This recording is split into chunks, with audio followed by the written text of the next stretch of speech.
처음 뵙겠습니다, 후보자님. 네, 안녕하세요, 의원님. 제가 예결위 간사를 맡고 있어서요. 네, 누가 장관으로 오시든 이제 함께 일해야 되는 입장이라서 원래 예산과 재정에 대한 질의를 준비해 왔었는데 오전에 답변하시는 것을 들으면서 몇 가지 의구심이 생겨서 제가 확인을 좀 하고자 합니다. 명쾌하게 좀 설명을 해주시면 좋겠습니다. 결혼한 아드님이 원펜타스 청약, 당첨, 조사 다 끝난 후에서야 신부와 주민등록을 합친 거에 대해서 이제 의문을 많이들 제기하셨고 후보자 이렇게 답변했습니다. 아들과 며느리가 결혼식 직후에 관계가 깨졌다. 관계가 최악으로 치달아서 혼례를 유지하기 어렵다고 생각했다. 맞습니까? 네, 장남 내외부는 2023년 12월 16일에 결혼을 했고 그 이후 주민등록상 주소지가 전혀 겹치지 않다가 1년 5개월쯤 후인 2025년 4월 30일에 이제 용산 신혼집에 주소를 합치게 됩니다. 구체적으로 결혼식 이후 거의 직후에 파경이 된 건가요? 네, 사실 이런 말씀까지 그냥 간단하게 네, 말씀 주셔도 됩니다. 실은 그 시기에 발병을 했습니다. 발병을 해서 지금까지 치료를 받고 있습니다. 그런 사정이 좀 있었습니다. 아까는 관계가 파경이 됐다고 하지 않으셨던가요? 네, 관계가 파경이 되면서 이 모든 게 이제 정신적인 압박과 스트레스 등등으로 굉장히 최악의 상황으로 치달아서 발병도 하고 지금까지 치료를 받고 있습니다. 오전 답변하고는 또 전혀 다른 말씀인데요. 아닙니다, 의원님. 같은 얘기입니다. 그러면 어쨌든 그게 이제 관계가 깨지면서 생겨나는 여러 가지 심리적인 정서적인 문제로 발병입니다. 그러면은 관계가 깨지면서 스트레스와 이제 이런 걸로 좀 병을 얻으셨고 그래서 지금까지 좀 어려운 상황에 계시다는 말씀이신데 네. 이제 어쨌든 1년 5개월 후에 같이 주소지를 합치게 되기 전까지 이제 같이 살기 어려울 정도로 파경이 된 상태셨다. 그래서 주소지가 달랐던 거다 말씀을 하셨던 거죠. 그러면은 그 말씀을 전제로 해서요. 네, 청문회를 보시는 분들이 이런 의문이 드실 것 같아요. 지금 이제 기사 댓글이나 이런 것들도 많이 달리고 있는데 제가 그 내용 중에 저도 좀 의문이 가는 부분들을 여쭤보려고 하는데 그렇게 그럼 관계가 파경이 돼서 최악으로 치달은 상태에서 왜 시댁 돈으로 잡은 용산 아파트를 파경된 상태에 며느리가 혼자 산 거죠? 7억 3천짜리 용산 아파트인데 이것도 사용료를 받으셨습니까? 사용료를 받은 건 아니고요. 돈을 이제 빌려줘서 각자 서로 분담을 해서 구한 아파트고 대출금의 일부는 갚고 아직 일부는 못 갚은 채로 남아있는 상황입니다. 그런데 의원님, 사람 관계라는 게 그렇게 하루아침에 딱 끊어지는 것도 아니지 않습니까? 그럼 어쨌든 많은 같이 사람들이 살지 않는 상황이었고 같이 살기 어려운 상황이었는데 그럼 이 용산구 전셋집을 어디 부동산에 내놓거나 매물로 내놓은 게 있습니까? 그렇지는 않고요. 어쨌든 저희는 그 관계가 다시 봉합되길 바랬습니다. 그래서 모든 가족이 굉장히 어렵게 노력하고 있던 시기였습니다. 그러면 그렇다고 치고요. 네.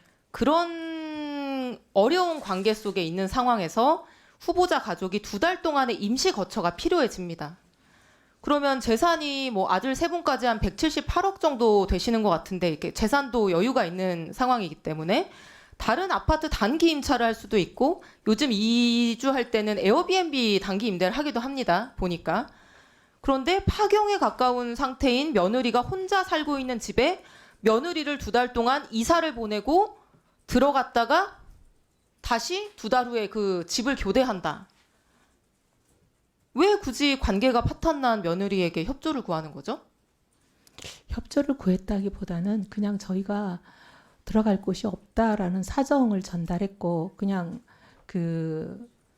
어떻게 보면 남편과 며느님은 도곡 렉슬에 이사를 2달 동안 2번을 한 거거든요. 갔다가 왔다가. 근데 의원님 이사가 별로 이렇게 집기나 살림살이가 없기 때문에 근데 지금 이제 말씀하시는 것과 부합되는 어떤 자료는 전혀 제출되지 않은 상황이어서 아니요, 후보자님의 말씀만 듣고 지금 그러려니 이제 해야 되는 상황이거든요. 아닙니다. 다음 질문 전세 드려보겠습니다. 이사 업체와의 계약서를 제출을 했습니다. 의원님께도 드리겠습니다. 차규근 의원님께 드린 자료를 또 드리겠습니다. 그때 당시 이사했던 이사 업체와의 계약서가 있습니다. 네. 두 슬라이드를 좀 넘겨주시고요. 3번 페이지로. 네. 왜 관계가 파경이 됐던 신혼부부가 1년 5개월이 지나서야 다시 같이 살게 됐느냐. 그리고 왜 하필 그날이 국토부의 원펜타스 부정청약 조사가 끝나고 그 결과가 발표된 그 바로 다음 날이냐. 지금 여기에 대해서 전혀 몰랐다고 말씀하셨잖아요. 왜냐하면 저희는 뭐 그렇게 답변을 아까 하셨는데 이걸 한번 보세요. 이게 2024년 8월입니다. 대대적으로 언론 보도가 됐습니다. 원펜타스에 살고 있는 사람들은 이거를 모르기가 어려웠을 것 같아요. 왜냐하면 실제로 아파트 안에서 조사받는 세대들도 많이 있었을 거기 때문에 뭐 요새 아파트의 내부 단톡방이니 카페니 이런 곳에서 떠들썩했을 수밖에 없을 것 같거든요. 저희는 그런데 후보자 가족이 5분이나 되는데 이걸 아무도 몰랐다? 이렇게 대대적으로 보도가 되는데 아니요, 의원님 그 얘기가 아니고요. 부정 청약에 대한 조사가 있다는 자, 거는 그러면 대충 다음 들었죠. 질문도 그런데 드려볼게요. 그 조사 네. 수사 의뢰가 후보자님 언제 조금 끝나? 이따 제가 시간 드리겠습니다. 주시겠어요? 네, 감사합니다. 전세 계약 평생 많이 체결하셨죠? 평생 무주택자셔서. 네. 전세 계약 체결할 때 전세금 담보하기 위해서 보통 전입 신고하고 확정일자를 받거나 전세권 등기하는 방법이 있습니다. 법적으로 효력은 동일합니다. 전입 신고는 온라인으로도 가능하고 너무 간편한 방법이죠. 대신에 전세권 등기를 하려고 하면은 막 온갖 서류를 떼고 법무사 비용도 들어갑니다. 그런데 후보자 장남께서 거주했던 세종시 주택 슬라이드 보여주시겠어요? 용산 아파트에도 전세권 설정, 세종 아파트에도 전세권이 설정돼 있거든요.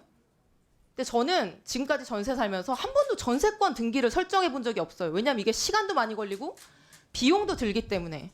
그럼 상식적으로 이거를 봤을 때 전입 신고를 부모님의 청약 신청 때문에 장남이 살고 있는 곳에 전입 신고를 할 수가 없기 때문에 비용과 시간을 들여서 전세권 등기를 했다라고 보는 게 합리적일 것 같은데 이 부분에 대한 답변 해주실 수 있습니까? 네, 두 가지를 묶어서 말씀드리겠습니다. 첫째, 원펜타스에 대해서 청약에 시끄럽다는 거는 대충은 알고 있었습니다. 하지만 저희 가족은 어디에 살든 한 번도 그 아파트 단지 내에 뭐 단톡방이나 이런 게 들어봐 본 적이 없고요. 그럼에도 불구하고 대충 들어서는 알고는 있었습니다. 하지만 뭘 몰랐다고 말씀드렸냐면 그 수사가 의뢰가 끝났다는 거는 몰랐습니다. 지금 말씀하신 거는 장남이 반포집에서 용산집으로 세대 분리를 해서 나간 시점이 왜 하필이면 조사가 끝난 날이냐 그 말씀이시잖아요. 그 조사가 끝났는지에 대해서 후보자는 전세권 등기 문제에 대해서 지금 아직 답변 전이신데 네, 그거 할 거예요. 후보자는 본인이 전입 신고해서 사는 아파트에 대해서 지금까지 전세권 등기를 설정해 본 적이 없어요. 근데 굳이 아들이 사는 용산구와 세종시 아파트는 이례적으로 전세권 등기 설정을 합니다. 왜냐? 전입 신고를 할 수가 없기 때문에. 누가 보더라도 주말에는 세종시, 예리하네. 평일에는 용산에 살 수밖에 없는 후보자의 아드님이 이 원펜타스 청약과 당첨과 조사를 위해서 서초구에 가족들과 함께 주소를 함께 둬야 되기 때문에 나머지 두 개의 아파트에는 이례적으로 전세권 등기를 설정한 거 아닙니까? 그렇지는 않고요. 사실은 이제 저희 그 시댁에 이런 모든 일을 담당해주는 전담 부동산 중개사가 있습니다. 그분에게 맡겼고 그분이 알아서 했는데 실은 전세권을 설정을 했는지 그런 거에 대해서 저는 정확하게는 몰랐습니다. 그런데 이번에 지금 말씀하시는 걸 듣고 며칠 전에 언론이 또 그런 얘기를 해서 저희들이 전세권이 설정됐구나 하는 걸 알았습니다. 말이 안 되지. 그렇지 않습니다, 네, 위원장님. 수고하셨습니다. 기획예산처 장관님.